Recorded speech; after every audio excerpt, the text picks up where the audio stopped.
저는 감천로 교회에 대한 이미지가 와서 깜짝 놀라요. 너무 달라졌어. 난 아닌 줄 알았어요. 앞에 조 목사님 계실 때 노예 일로 여러 가지 일들로 이렇게 한 번씩 왔던 적은 있었는데, 올 때마다 교회는 이렇게 지어놓고 왜 이렇게 좀 교회가 좀 허할까 이런 생각을 했는데, 오늘 와서 보고 이 교회가 완전 딴 교회가 돼 있어서 너무 놀랐습니다. 여러분 좋으시죠? 우리 하나님께 영광의 박수를 한번 돌립시다.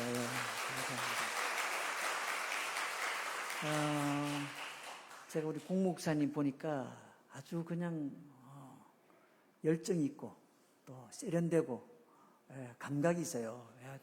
모든 게 다 제가 하여튼 너무 많이 배워가야 될 것 같아요. 그리고 또 우리 청소년들이나 청년들 어디서 이렇게 많이 생겼죠, 이게? 갑자기 많이 나았나? 글쎄. 왜 이렇게 우리 교회보다 훨씬 나은 것 같으냐고 볼 때는. 우리 교회 장로님들이 여기 와서 좀 배우고 가야 될 것 같아요. 제 생각에는 그렇습니다. 어쨌든 반갑습니다. 우리 공 목사님 처음부터 한번 와달라는 거 미루다가 왔어요. 별로 와볼 만한 사람이 못 되는데 목사님이 이렇게 초청해 주셔서 또 우리 장로님들께 감사하고 또 여러분들에게도 감사하고, 오늘 우리 청년들이 앞에서 또 우리 청소년들 같이, 청소년인지 청년인지 구분이 안 돼 보니까 중고등학생 있었어요 이게. 그렇구나. 예. 다 청년들로 보여가지고 얼마나 크고 이쁘고 이렇게 이쁘고 잘생긴 청년들 여기 다 있구나 생각이 들었어요. 저는 아까 들어올 때 보니까 깜짝 놀랐어요. 아니 청년들이 왜 이렇게 많이 서 있지 하고 이렇게 놀랐습니다. 요즘 청년들 보기가 참 귀하거든요. 하여튼 너무 좋습니다. 한 사람에 의해서 언제나 모든 변화는 오는 것 같아요. 한 사람에 의해서. 한 사람이 참 중요한 것 같습니다. 오늘 제가 주제를 여기 오면서 고민을 하다가 평소 때 제가 생각하는 것, 그거 그냥 나누면 좋겠다. 그리고 평소 때 우리 아무래도 중고 청년들이니까 또 우리 성도님들도 계시니까 말씀을 좀 그런 방향으로 나눠야 되겠다 생각이 들어서 세상을 바꾸는 사람이 되라, 이런 주제를 한번 세워봤습니다. 영향력이란 말 들어보셨죠? 영향력. 그 사람이 주변에 다른 사람에게 미치는 그런 정도로 우리가 영향력이라고 합니다. 또 교회도 마찬가지로 세상에 영향력 있는 교회가 있고 세상에 영향력이 전혀 없는 교회도 있습니다. 저는 감천로 교회 이름부터가 마음이 들어요. 로자가 달려 있어가지고. 제가 부목사를 여기 가까운 신평로 교회에서 했습니다. 로자가 있잖아요. 그 다음에 제가 간 교회가 수영로 교회라고 로자가 있잖아요. 수영로 교회에서 제가 청년사역 오래 했습니다. 청소년 사역을 오래 하면서 우리 그때 가르친 제자가 지금도 해운대에서 개척을 했어요. 목사님인데 그 목사님 교회를 개척했는데 청년들이 많이 모여요. 교회 이름이 뭔지 아세요? 참 하여튼 젊은 우리 목사님들 생각이 좀 달라요. 이 교회 이름이 답이 되는 교회 들어보셨습니까? 답이 되는 교회. 답이 되는 교회 이름이 답이 되는 교회예요. 세상에 어떤 상황에서도 답이 되는 교회. 지금 개척한 지 얼마 안 됐는데 청년들이 굉장히 많이 모입니다. 해운대 신도시 안에.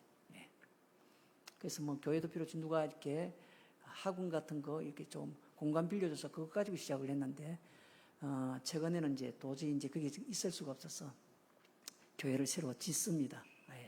이렇게 짓는 준비를 하고 있는데 이제 한 3년 됐나 2년 좀 됐나 그렇게 됐습니다. 빨리 성장하고 있습니다. 제 제자예요. 우리 수영로기에 있을 때 우리 대학부 학생이었는데 벌써 커서 목사가 돼서 아주 능력이 있습니다. 책도 여러 권 냈고 두란노에서 책도 여러 권 냈고 답이 되는 교회, 참 이름도 희한하게 지어요. 근데 어쨌든 감천로 교회 좋은 교회입니다. 왜냐하면 로가 있는 교회가 안 되는 교회가 별로 없거든요. 제가 수영로 교회에 있다가 이제 유학 좀 갔다 왔다가 저 시골 교회 가서 그 교회 이름이 무슨 제일교회였어요. 시골에. 그 교회인데 이름을 제가 바꿨어요. 로자로. 은혜로 교회로.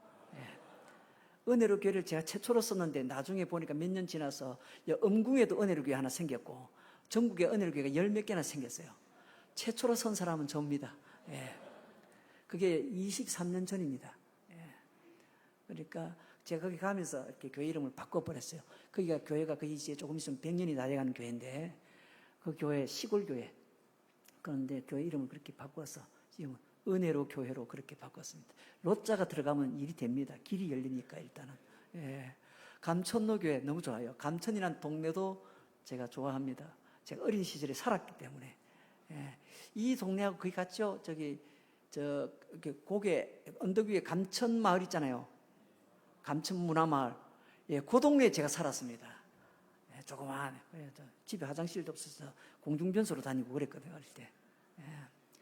그 아미성당이라고 그 꼭대기 위에 있어요. 예. 그 아래쪽에 제가 살았는데요. 그래서 이 감천에 지나갈 때마다 어떤 때는 일부러 저 고개를 넘어서 차를 몰고 갈 때가 있어요. 어릴 때 생각을 해서 한번 가보려고 간 적도 있습니다. 이래저래 어쨌든 제가 우리 감천노교하고 그렇게 상관없는 사람이 아니라 그 얘기를 좀 하고 시작하는 겁니다. 예. 오늘 보니까 우리 청년들 또 우리 중고등학생들을 위해서 헌신 예배를 하니까 제가 너무 마음에 들고 또 여러 헌신 예배 여러 교회 많이 가보지만은 중고성 헌신 예배를 제가 제일 좋아합니다. 근데 이름 보니까 저기 강원도 목사 제 제자나 다를 바 없는데 저 친구 온다. 예, 저 친구가 진짜 청소년 사역을 잘해요.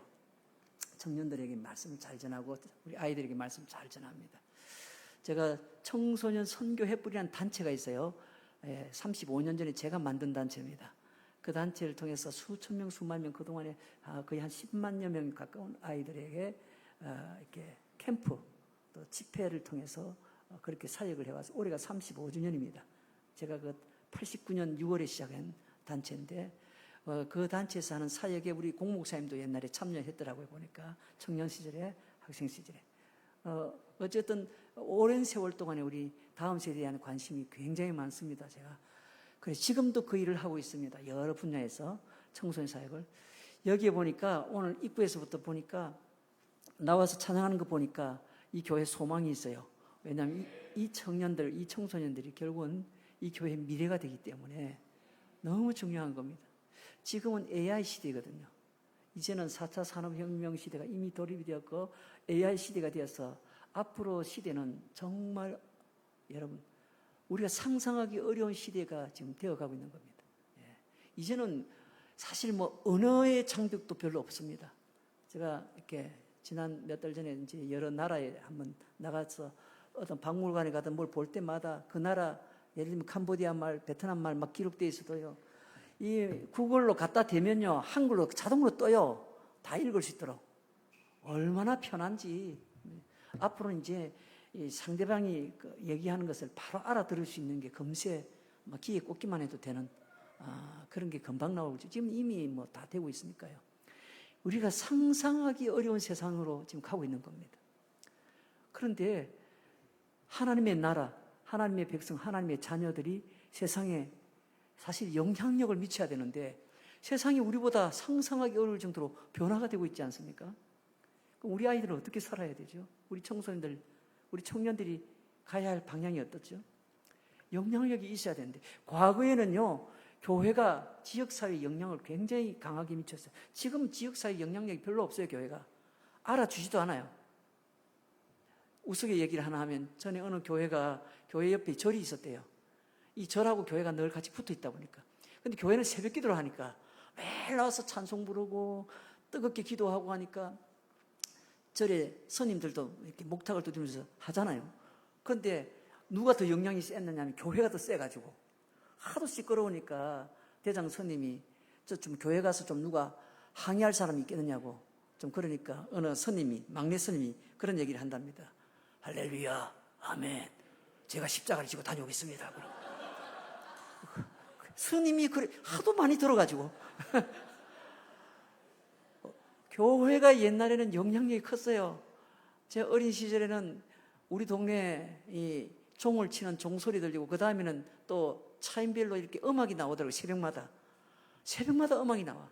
그러니까 그거 듣고 제가 잠에서 깨어서 아침마다 이렇게 배달 다니고 그랬어요. 자전거 끌고 다니면서 배달 다니고 집에 장사를 했어요. 어린 시절 그렇게 제가 성장을 했는데 그때도 항상 우리 동네는 교회가 중심이 되었어요. 교회가 영향력이 있었어요. 교회 중심으로 모든 게 돌아가는 것 같았어요. 그래서 저도 교회에 나갔어요. 1년에 딱 2번. 부활절하고 성탄절하고 2번만 나갔어요. 부활절에 가니까 뭐 계란도 주고 과자도 주고 해서 먹고, 성탄절 가니까 떡도 주고 뭐 이렇게 해서, 그래서 2번 정도 교회를 나갔어요. 그리고는 교회를 안 나갔습니다. 그리고 살기 바쁘니까 열심히 일하고, 나중에 또 열심히 공부하고. 제가 공부를 잘했습니다. 열심히 공부를 하고. 왜? 나는 성공해야 되니까. 우리 집은 너무 가난하니까, 우리 부모님도 너무 어렵게 사셨으니까 내가 성공해서 우리 가정을 살려야지. 이 꼬맹이 때부터 그 생각을 하고 자랐습니다. 그러니까 얼마나 철이 빨리 들었겠어요? 안 해본 거 없습니다. 구두도 닦고 신문도 돌리고 정말 안 해본 거 없습니다. 그런데 늘 성장하는 과정 속에 항상 제 주변에는 교회가 있었어요. 그런데 그 교회가 있어도 제게는 별로 그렇게 크게 영향을 주지 못했어요. 친구가 교회 가자 해가지고, 교회 가면 이쁜 여학생들 많다고 가자 해서, 그래 중학교 때 꼭 친구 때문에 여학생들 얼굴 보려 교회 간 게 첫 교회 나간 겁니다. 제대로 나간 거는. 그러니까 나가보니까 재밌더라고. 그래서 또 신나게 교회를 다녀서 3년을 열심히 다녔어요. 열심히 다니는 동안에 고등부 회장도 하고, 또 열심히 다니는 동안에 교회에 완전히 빠져 살았습니다. 뭐 하면 열심히 하니까. 열심히 하다 보니까 1년에 성경을 4독씩 했습니다. 뭐 성경을 거의 줄줄 외웠습니다. 왜? 그거 하면은 상을 주더라고. 상 주는 걸 좋아하니까, 상 받는 거 좋아하니까. 그래서 무슨 대회 하면 상은 제가 다 쓸었습니다. 암송대, 성경 퀴즈대회, 또 우리는 영변대회라고 있었어요. 웅변대회도 있었고. 뭐든지 다 1등 해야 된다는 욕심 때문에 정말 열심히 뭐든지 했습니다. 그런데 주님을 만나지 못했어요. 주님 만나지 못하고 제 안에는 언제나 내가 잘 돼야 된다 생각을 하고 있어요. 내가 성공해야 된다고. 아마 제가 예수님을 극적으로 만나지 못했더라면 아마 지금은 뭐 다른 사업가가 돼 있든지 큰 병원장이 돼 있었을 거예요. 제가 원래 의사 데리고 의대를 갔으니까. 원래 제 길로 갔다면은 전혀 엉뚱한 사람이 돼 있었을 거예요. 예수도 안 믿고. 그런데 주님이 제게 찾아오셔서 제가 주님을 만나는 계기는 대학 1학년 때 만나게 됩니다. 그 이후에 예수님이 제 안에 오신 이후로 지금까지 약 40년을 한결같이 이 길만 달려왔어요. 그때부터 지금까지. 그런데 여러분, 예수 진짜 만나면은 그 한 사람이 엄청난 일을 하는 겁니다. 제가 예수 믿어서 절에 보살로 열심히 절에 다니시는 우리 어머님 예수 믿고, 또 우리 아버님 무신론자인데 예수 믿고, 동생들 다 예수 믿고 다 전도했습니다. 왜? 제가 예수 믿었으니까. 왜? 내 안에 예수님이 오셨으니까. 내 안에서 움직이시는 그 예수님의 능력이 얼마나 강력한지. 여러분, 제가 예수님 만나는 순간 길거리로 나가서 복음을 전하기 시작했습니다. 전도를 거리에서 매일같이 나가서 전도하는 걸 3년을 길거리 전도를 했습니다. 미쳤죠? 예수님이 내 안에 들어오니까 세상이 다르게 보여요. 세상이 완전히 다르게. 예수님이 내 안에 오면 2가지 현상이 일어납니다. 여러분이 정말 인격적으로 예수님 믿는 사람은 딱 2가지 현상이 일어나요. 첫째는 세상이 두렵지 않습니다. 예수님 믿고 난 다음에 세상이 두렵지 않습니다. 사람이 두렵지 않습니다. 무서운 것도 하나도 없습니다. 왜? 여러분, 예수님 내 안에 있다는 것은 나는 영원한 생명을 얻은 자가 되어 있고, 내가 하나님의 자녀가 되어 있고, 하나님의 나라에 이미 나는 보장된 사람이니까, 여러분, 이 세상이요, 말 그대로 우습게 보입니다. 쉽게 얘기하면 하나도 두렵지 않습니다. 오히려 예수님을 만나기 전에는 전 어쩌면 제 안에 두려움이 있었는지 몰라요. 내가 성공하지 않으면 안 된다는 두려움, 내가 반드시 뭐든지 이겨야 된다는 생각. 그래서 제가 하는 일은 다 이겼어요. 뭐 운동을 해도 제일 잘하고, 제가 부산 태권도 대표로 전국체전에 나갔어요. 운동도, 유도도 하고, 킥복싱도 하고, 태권도도 하고, 못하는 거 없이 다 했습니다. 하면 잘해야 된다 생각을 합니다. 뭐든지 1등을. 그랬던 제 안에는 무서움이 있었어요. 두려움이 있었어요. 안 되면 안 된다는 생각을 가지니까. 근데 예수님 내 안에 오고 난 다음에는 아무것도 두렵지 않습니다. 세상에 두려운 게 하나도 없어요. 그게 첫 번째 현상이고, 또 한 가지 현상은, 그런데 딱 두려운 분이 한 분 계세요. 그건 하나님이세요. 저한테 가장 두려운 분은 하나님이세요. 하나님이 나를 보고 뭐라 하실까? 지금 하나님이 나를 보면 뭐라 하실까? 내가 하나님 앞에 가면 나를 뭐라 하실까? 하나님이 제일 두려워요. 우리가 그걸 성경적인 용어로 경외라고 합니다. 두려워할 줄 아는 게. 하나님을 두려워할 줄 아는 사람은 이미 예수님 그 안에 있는 사람이에요. 하나님을 두려워할 줄 아는 사람은 이미 하나님을 경외하는 하나님의 백성이 된 거고 성령이 임한 겁니다, 이미. 그런데 하나님을 두려워하지 않는 사람들이 교회 안에 있어요. 하나님을 두려워하지 않는 사람들이 세상에 얼마나 많습니까? 하나님을 두려워할 줄 아는 사람은요, 세상에 무서울 게 없기 때문에 영향력이 있어요. 그 한 사람 때문에 그 한 사람이 가는 곳에는 모든 것이 다 해결되어지는 겁니다. 모든 것이 다.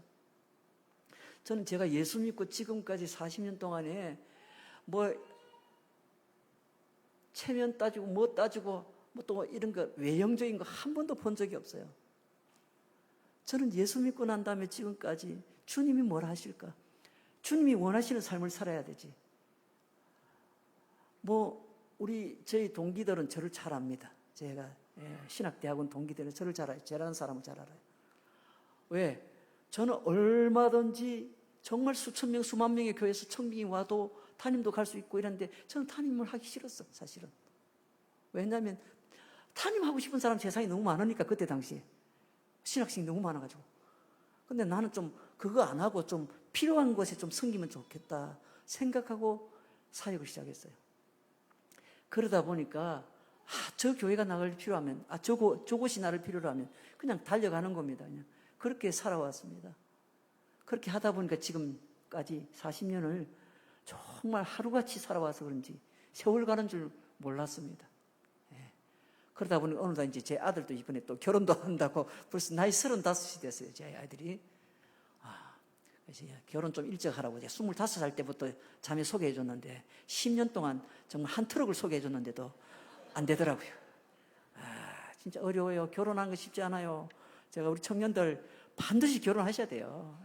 저는 결혼해야 된다고 생각합니다. 어쨌든 우리 아들이 결혼을 드디어 하게 됐습니다. 자기가 초이성적인 판단으로 선택했다나요? 자매를. 얼굴도 안 보고 모든 걸 내려놓고 그냥 뭐 초이성적으로 판단했다나요? 내가 볼 때는 뭐 따질 거 다 따졌더만 보니까. 어쨌든 좋은 자매를 만나서 이번에 결혼을 하게 됐습니다. 제가 얼마나 감사한지 몰라요. 얼마나 감사한지. 근데 우리 아들이 원하는 것은 저를 닮아서 선교적인 삶을 원하는 거예요. 우리 딸도 그렇습니다. 우리 딸도 선교적인 삶을 원하는 거예요. 그래서 우리 딸 아들은 죽으라고 결혼하고 싶어 해요. 그래서 사람 만나는 사람 다 만나러 다녀요. 근데 만나면 뭐라 하는지 압니까? 하나님을 믿으십니까? 성경은 읽으십니까? 새벽 기도는 나가십니까? 한 번 만나고 오면 두 번 만나는 사람이 하나도 없어서요. 뭐 되겠어요, 그래가지고. 하여튼 요즘 애들하고 너무 다른 젊은 그런 성향을 갖고 있어서 이 대화가 안 되는 우리 아이들이에요. 그러니까 그런데 그런 아이를 좋아하는 사람이 있더라니까요. 이번에 만났거든요. 세상에 우리 며느리들 아이가 장모님 딸인데 그런 애가 있더라니까, 세상에. 그래도 우리 아들이 저기 외국에 살거든요. 회계사로 일을 하는데 외국에 살거든요.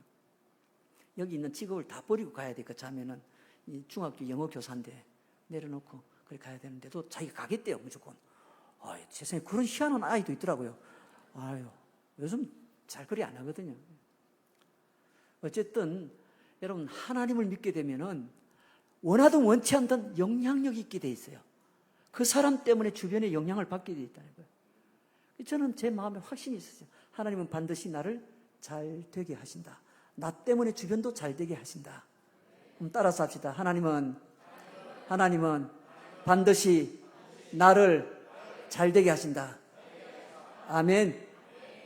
저는 이 신앙이 아주 분명한 사람이에요. 우리 교인들은 하도 많이 들어서 똑같이 다 알아요. 하나님은 반드시 당신을 잘 되게 하실 겁니다. 이런 무한 긍정의 마인드는 왜 가능하냐면 예수님이 우리 안에 계시니까. 주님이 나와 함께 하시는데 안 될 게 뭐가 있겠습니까? 제가 부교육자 생활을, 부목사 전도사 생활을 18년을 했어요. 담임을 지금 올해로 이제 23년째 하는 건데 부교육자 생활할 때 가는 교회마다 부흥이 안 된 교회가 없어요. 왜? 나 때문에 잘 될 거야 하고 가서 얘기부터 합니다. 걱정하지 마세요. 이제부터 우리 중고등부 부흥합니다. 그래서 우리 목사님이 나중에 알고 보니까 넘치는 교회 있었더라고요. 예. 넘치는 게 제가 고등부 아이들 40명 해가지고 딱 2년 만에 200명 됐어요. 그때 당시에. 제가 가는 곳에 안 되는 게 없어요. 왜? 하나님은 나를 사랑하시니까. 나를 사랑하셔서 나를 쓰시니까. 나를 잘되게 하실 거니까. 그 확신이 있기 때문에 지금도 어디를 가든지 별로 걱정 안 하고 두려움을 별로 갖지 않습니다. 왜?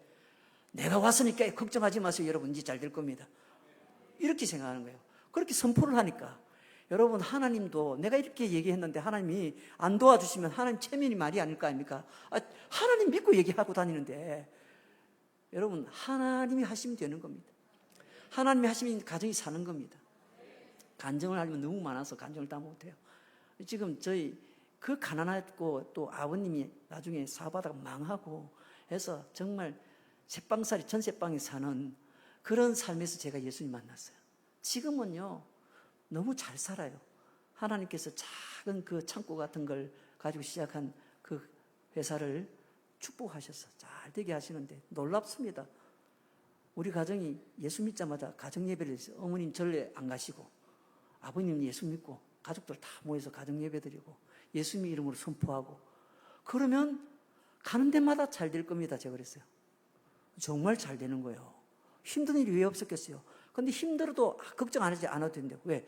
그 힘든 거 다음에 더 잘 되게 하실 겁니다. 항상 그렇게 얘기하니까. 그러니까 문제가 없잖아요. 잘 돼가죠. 제 동생들이 신앙이 아주 좋습니다. 다 교회 중직자로 일을 하고 다들 신앙이 좋습니다. 다들 일도 너무 잘해요. 그래서 저는 뭐 교회에 있으니까 아무리 교회가 좋은 차 사줘도 제 동생들 차만큼 따라가지는 못합니다. 얘들 훨씬 좋은 차 타고 다닙니다. 너무너무 잘 삽니다. 복을 받아서. 그런데 하나님 앞에 섬기는 일은 정말 잘합니다.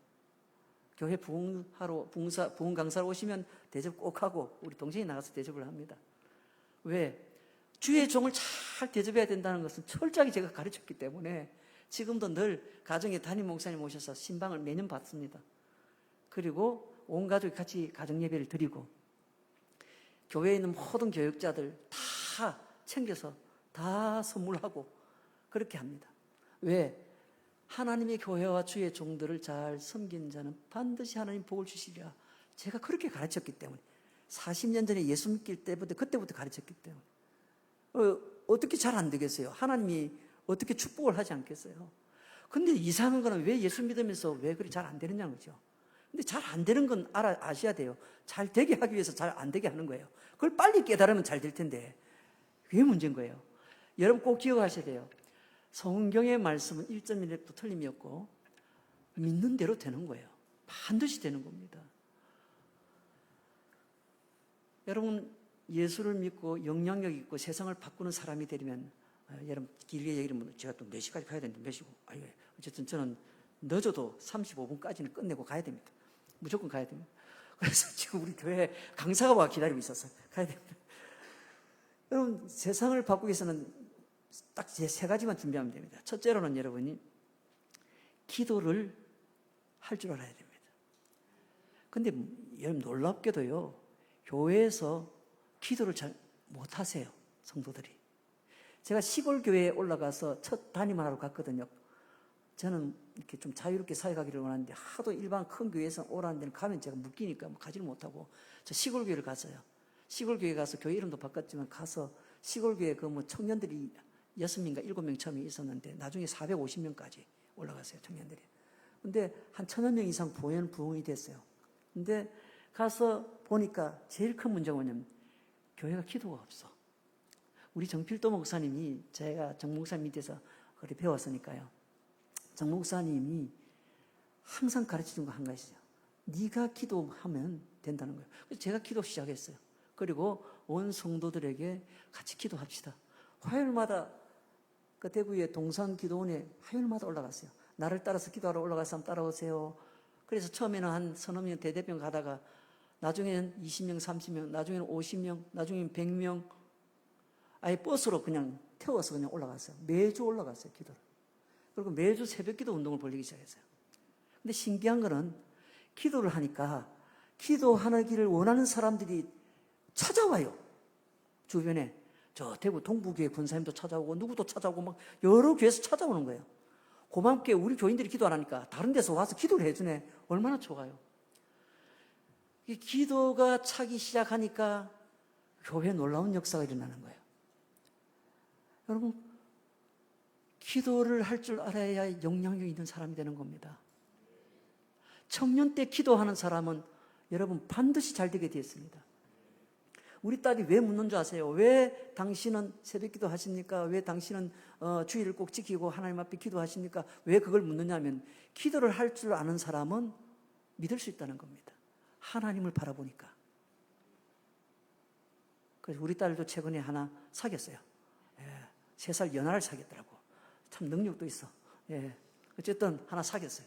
그래서 좀 기대가 됩니다. 이분이 인사하러 온다는데 어쨌든 아주 희한한 애들을 하나 만났더라고요. 다 하나님 앞에 영적으로 깨어있고 주님을 두려워할 줄 아는 사람. 여러분, 충분한 기도 경험해 봤습니까? 충분한 기도. 나보고 우리 목사님이 그래요. 정필도 목사님이. 하루는 갔더니 황 목사는 기도를 좀 충분히 해봤나 그래요. 충분히 기도를 하는 게 얼만큼 기도해요? 1시간 하면 충분한 겁니까? 2시간, 3시간? 금식기도 하루 이틀 충분히 기도하려면 얼마나 해야 되죠? 여러분, 충분한 기도는 응답 받을 때까지 하는 게 충분한 기도입니다. 응답 받을 때까지 하는 기도. 우리 주님은 응답을 해주시는 분이세요. 여러분, 응답 주시지 않는 경우가 없습니다. 성경에 보면 너희가 응답받지 못하는 것, 너희가 얻지 못하면 구하지 아니하며. 야고보서 4장 2절. 너희가 얻지 못하면 구하지 아니하며. 기도도 안 하고 자꾸 받으려고 해. 하나님 앞에 정말 간절히 구해보셨나요? 반드시 응답하세요. 안 되는 법이 없습니다. 반드시 됩니다. 기도의 능력에 있어서는 한계가 없는 것이죠. 모든 기도는 반드시 응답이 되는 겁니다. 여러분, 대부분 그리스도인들이 경험하게 되는 기도에 대한 문제는 사실은 응답에 대한 문제입니다. 누가복음 18장에 보면 과부의 이야기가 나오죠. 그 예수님께서 비유로 말씀하시는 거죠. 그런데 그 과부의 이야기를 왜 비유로 말씀하셨습니까? 항상 기도하고 낙심하지 말아야 할 것을 비유로 말씀하여. 이렇게 시작합니다. 누가복음 18장 1절에. 어떻게 해요? 항상 기도하고 낙심하지 말아야 될 것을 비유로. 그리고는 18장 8절에 결론을 이렇게 냅니다. 인자가 올 때 세상에서 믿음을 보겠느냐. 이 믿음은 어떤 믿음일까요? 기도하는 사람을 보겠느냐라는 겁니다. 제가 80년대, 90년대에 성장했던 세대인데요. 이때는 우리 한국교회가 부흥기였습니다. 기도원마다 가득가득 찼습니다. 교회에서도 매일 철야기도 하시는 분이 저녁에 교회 가면 항상 적어도 10명, 20명씩 그냥 담요 갖다 놓고 교회에서 밤새우는 사람들이 흔하게 볼 수 있었습니다. 요즘 어떻습니까? 우리 교회 한 명도 없습니다. 밤새우는 사람. 요즘 기도는 텅텅 비어 있습니다. 기도를 다 잃어버린 겁니다. 그러니까 영향력이 사라지기 시작하죠. 한국 교회가 세상의 영향력을 사라지기 시작하죠. 아무런 힘이 없는 겁니다. 여기에서 세상에서 믿음을 보겠냐? 기도하는 믿음을 보겠느냐라는 겁니다. 내가 인자가 올 때 기도하는 사람을 볼 수 있겠느냐라는 겁니다. 요즘은 10분 기도하는 것도 힘들어해요. 그렇지 않습니까? 여러분, 한번 따라서 할까요? 기도는 내 뜻을 이루게 하기 위한 수단이 아니라 하나님의 뜻을 묻는 것이다. 기도는 이것 주세요, 저것 주세요, 이것 되게 해주세요, 이것 달라 하는 기도가 아니고, 기도는 궁극적으로 하나님의 뜻이 어디 있는지 묻는 게 기도인 겁니다. 내가 이거 차지하는 게 이게 맞는지 안 맞는지, 이번에 이 사업을 하는 게 맞는지 이번에 이런 직장에 가는 게 맞는지 안 맞는지, 이것은 하나님의 뜻이 어디 있는지를 묻는 게 기도지, 해주세요, 주세요, 이게 기도가 아니라는 겁니다.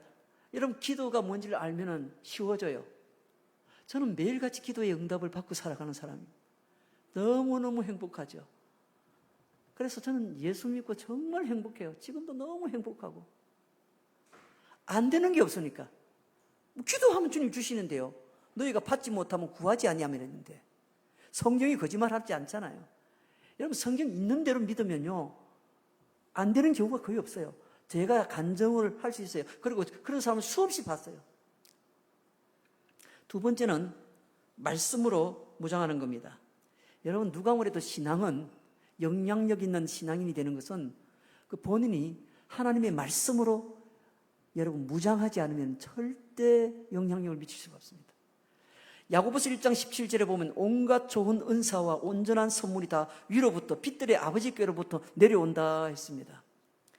여러분, 하나님의 말씀을 통하지 않고는 누구도 건강한 신앙, 영향력 있는 그런 사람이 될 수가 없습니다. 가장 강력한 기도는 어떤 기도입니까? 사실은 말씀으로 구하는 기도가 가장 강력한 기도입니다. 요한복음 15장 7절 말씀, 여러분이 예수님께서 하신 포도나무 비유 아십니까? 그 결론이 뭡니까? 너희가 내 안에 거하고 내 말이 너희 안에 거하면 무엇이든지 원하는 대로 구하라. 그리하면 이루리라. 내 말이 너희 안에 거하면, 내 말이 뭡니까? 말씀 아닙니까?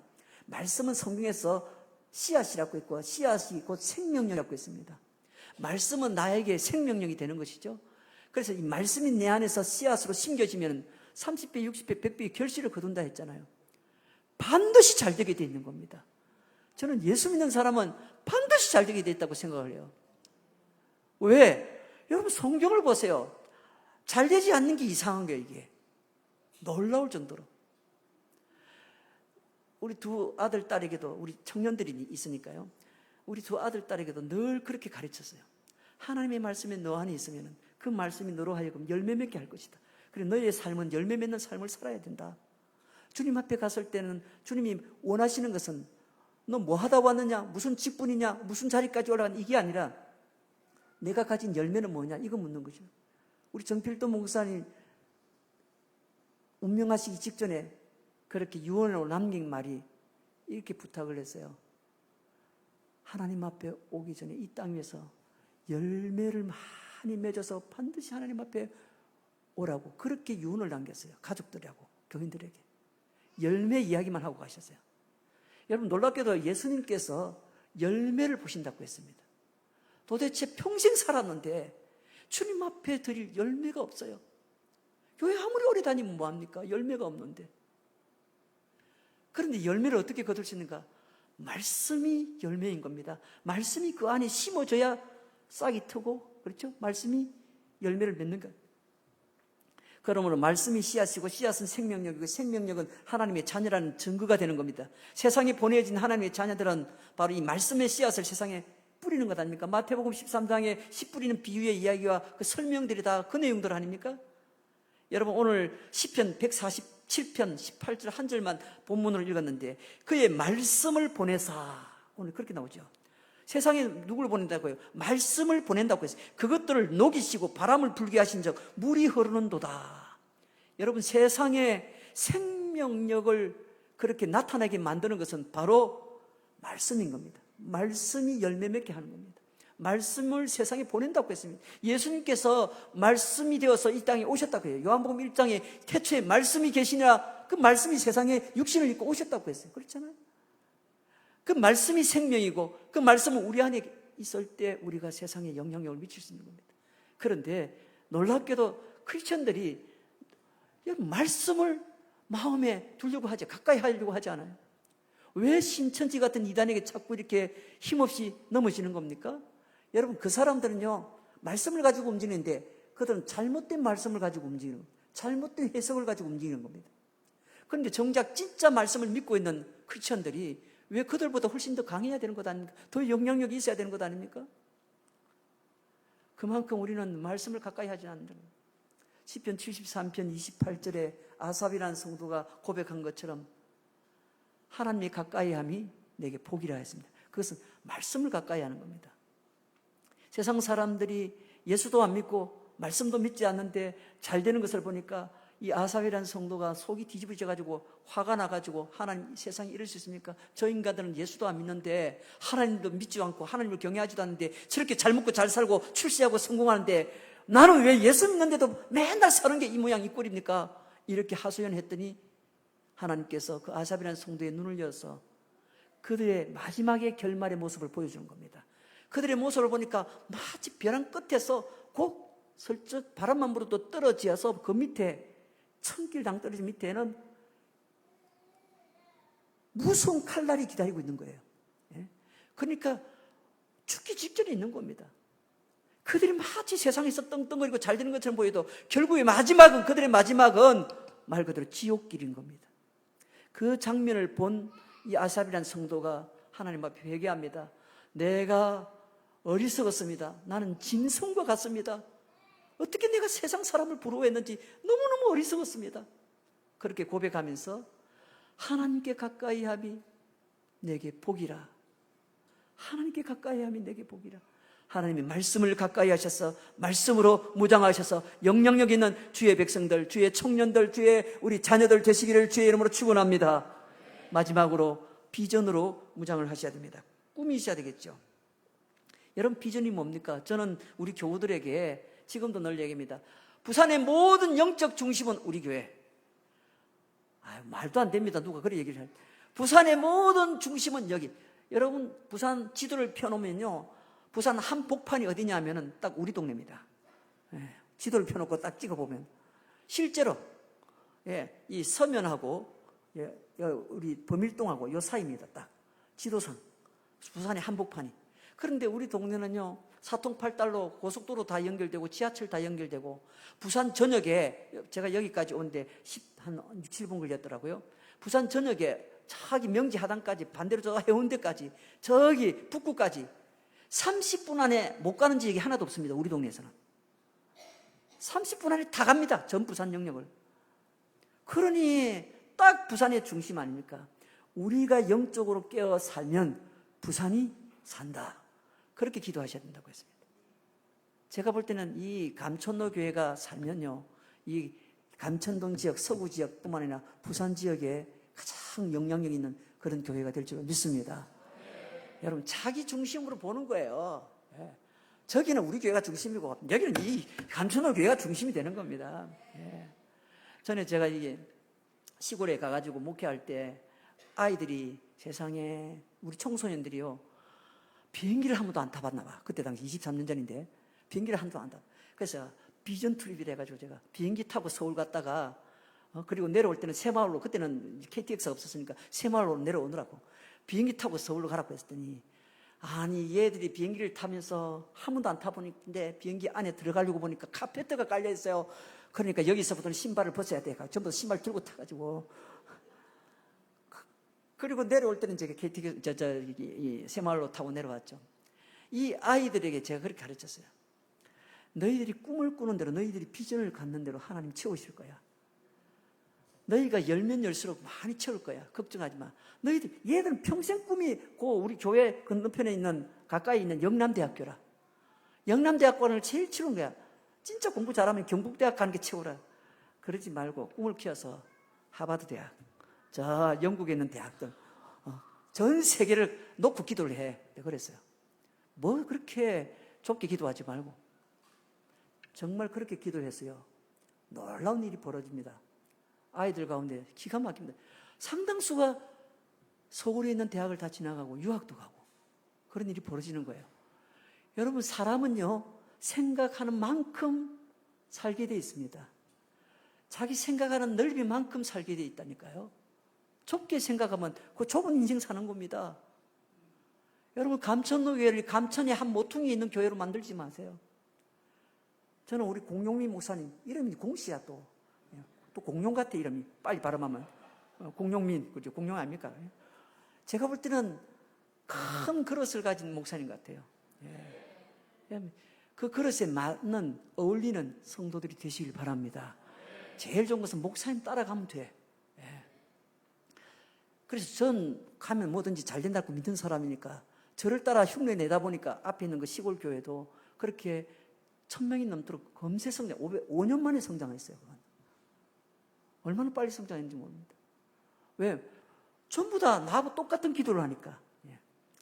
우리 교회가 이 대한민국의 중심입니다. 대구 경북 지역의 중심입니다. 우리 교회가 모든 것을 살리는 진원지가 될 줄로 믿습니다. 다 그렇게 기도를 시켰더니 성도들이 다 그렇게 기도를 하는 겁니다.